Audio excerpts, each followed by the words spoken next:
बिहार में है चुनावी बहार, क्या वहां पर है अपराधी उम्मीदवारों की बहार।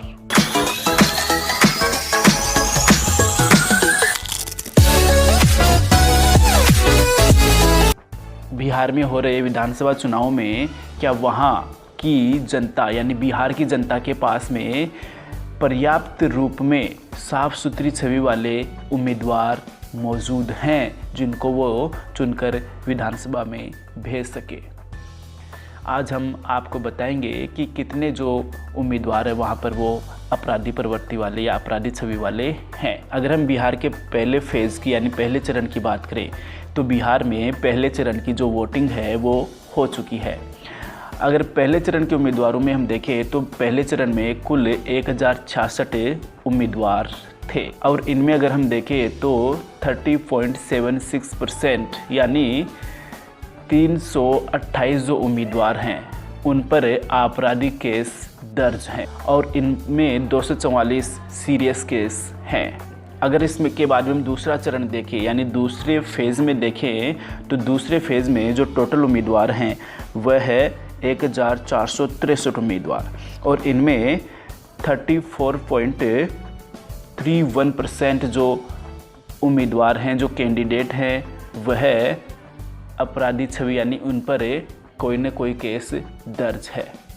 और इसके अलावा अगर हम देखें तो इसमें जो 389 जो उम्मीदवार हैं उन पर सीरियस किस्म के चार्जेस यानी कि जो आरोप हैं वह लगे हुए हैं।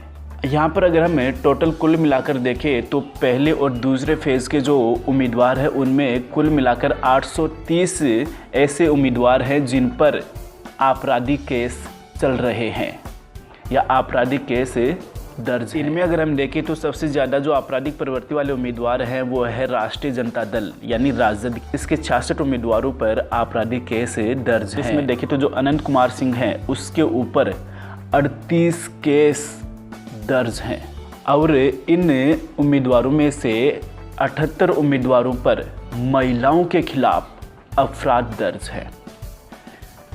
तो आप यहाँ पर अच्छे से समझ सकते हो कि ये जो उम्मीदवार हैं यह चुनकर बिहार की विधानसभा में जाएंगे और विधानसभा में वहाँ की एजुकेशन के लिए, बिहार की इकोनॉमी के लिए, बेरोजगारों को रोज़गार देने के लिए नीतियाँ बनाएंगे और सबसे इम्पोर्टेंट बात महिला अपराधों को रोकने के लिए कानून और नीतियाँ ऐसे अपराधी छवि वाले नेता बनाएंगे। क्या आम जो बिहार की जनता है इनसे अपनी सुरक्षा की, अच्छी शिक्षा की उम्मीद कर सकती है और क्या पर्याप्त रूप से बिहार के लोगों के पास में सुथरी छवि वाले नेता मौजूद हैं। और यहाँ पर कुछ सवाल जो हैं वो राजनीतिक पार्टियों से भी बनते हैं कि क्या उनको इन कैंडिडेट्स के अलावा, इन उम्मीदवारों के अलावा कोई दूसरे कैंडिडेट नहीं मिले थे जो इनसे बेहतर छवि वाले हों, बेहतर काम करवाने वाले हों। तो एक जनता के रूप में जो है हमें ऐसे जो उम्मीदवार है उनका बाइकआउट करना चाहिए ताकि जो राजनीतिक पार्टियां हैं ऐसे नेताओं को उम्मीदवार बनाने से पहले 3 बार सोचें और ऐसी हरकतों से राजनीतिक पार्टियां बाज आए। Thank you for watching this video. More episodes coming up. Subscribe now and press the bell icon. Never miss an update.